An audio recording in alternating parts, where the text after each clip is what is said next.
بسم اللہ الرحمن الرحیم. السلام علیکم. ویلکم ٹو لٹریچر آن لائن. آج ہم بات کریں گے ترکی کی اور لوزان اگریمنٹ کی.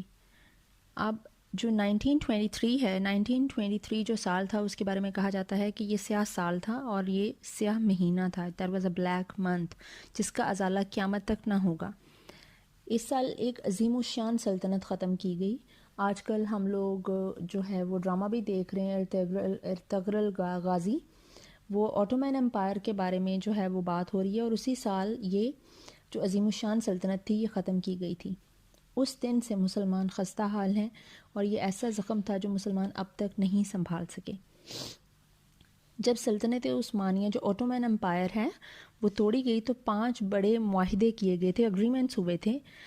اس جو اگریمنٹ ہوا تھا اس میں جو کنڈیشنز رکھی گئی تھیں، جو 5 کنڈیشنز تھیں، یہ اگریمنٹ کو کہا جاتا ہے اگریمنٹ لوزان اگریمنٹ.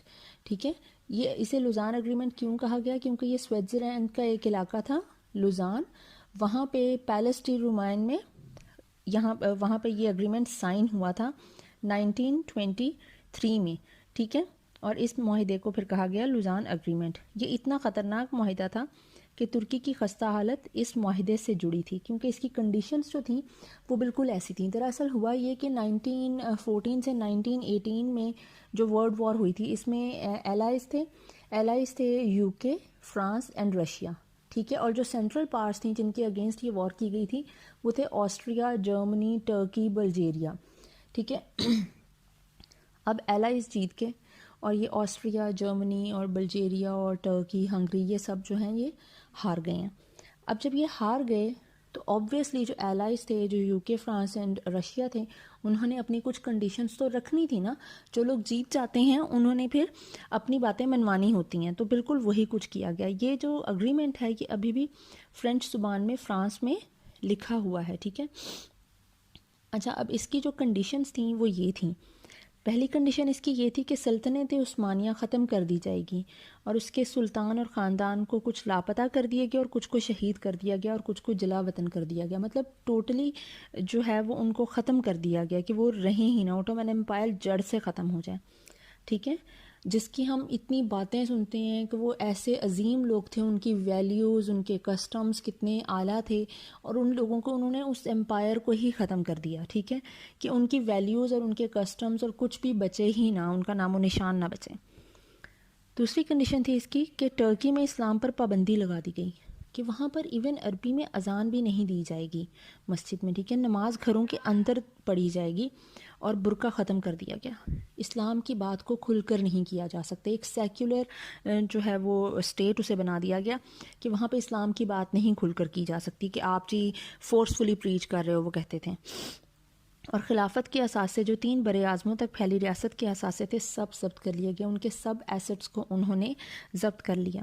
اس کے بعد کی جو کنڈیشن آتی ہے وہ آتی ہے کہ ترکی میں اپنی ہی زمین سے معدنیات نہیں نکال سکے گا، اسے ہر چیز خریدنی پڑے گی. مطلب کتنی زیادہ جو ایک افسوس کی بات ہے کہ وہ اپنی ہی چیزیں استعمال نہیں کر سکتے ہیں، ان کو کسی کی پرمیشن لینی پڑے گی، یا وہ بالکل وہ خود ڈرل کر ہی نہیں سکتے ہیں. وہ اپنا جو تیل ہے، ان کے جو ریزروز ہیں وہ ان کو نکال نہیں سکتے، وہ ان کو یوز نہیں کر سکتے. سیل آؤٹ کرنا تو ایک بہت بعد کی بات ہے. اور یہ پابندی سب سے زیادہ خطرناک تھی، کیونکہ آپ کے ریزروز کو آپ یوز نہیں کر سکو گے اپنی چیزوں کو، تو آپ ظاہر ہے آپ کی اکانومی کدھر کو جائے گی.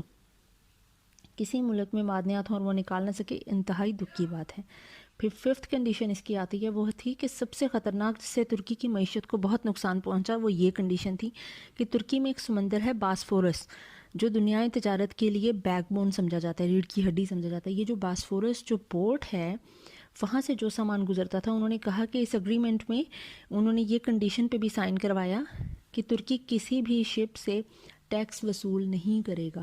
اب آپ خود سوچیں کہ جو ٹریڈرز ہیں اور جو ملک جو ہیں وہ ٹریڈ کرنا چاہتے ہیں تھرو باسفورس پورٹ، تو ان کے لیے تو بہت زیادہ یہ فائدہ مند بات ہوگی نا، ان کے لیے تو یہ بینیفٹ ہے، ان کو ٹیکس نہیں پے کرنا پڑا. لیکن جس ملک کے تھرو گزر رہے ہیں اور وہ ملک ٹیکس نہیں لے رہا ہے، تو اس کے لیے تو بہت زیادہ ایک نقصان ہو گیا. ٹھیک ہے، یہ 5 کنڈیشنز تھیں اس اگریمنٹ کی جو لوزان اگریمنٹ میں تھیں.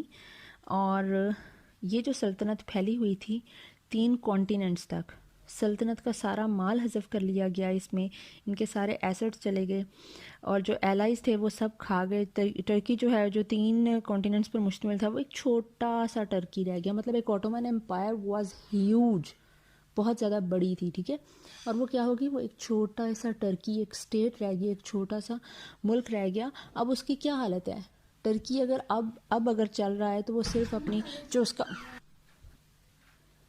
کہ ٹرکی اپنی جو ٹورزم ہے ان کا اس سے چل رہے ہیں یہ لوگ، ٹھیک ہے. اب ہم ٹرکش ڈرامے دیکھتے ہیں تو آپ کو ٹرکش ڈرامے دیکھ کے بھی اندازہ ہوتا ہوگا کہ اسلام کی بات بہت کم ہی ان میں کی جاتی ہے. وہ مسلمان ہیں، ان کے ناموں سے تھوڑا بہت آئیڈیا ہو رہا ہوتا ہے، لیکن وہاں پہ اسلام اتنا ہے نہیں ہے، ٹھیک ہے. ان کے کپڑے کوئی اتنے کوئی خاص مسلمس والے نہیں ہیں، ان کا رہن سہن اور سارا کچھ اتنا کوئی ملتا جلتا نہیں ہے.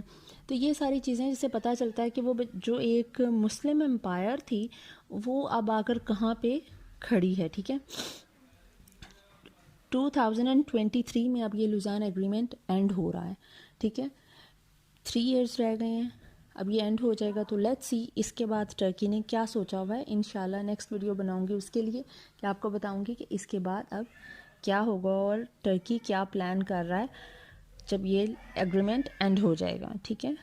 تو thank you so much for watching this video. Please like, subscribe and share my videos. Thank you.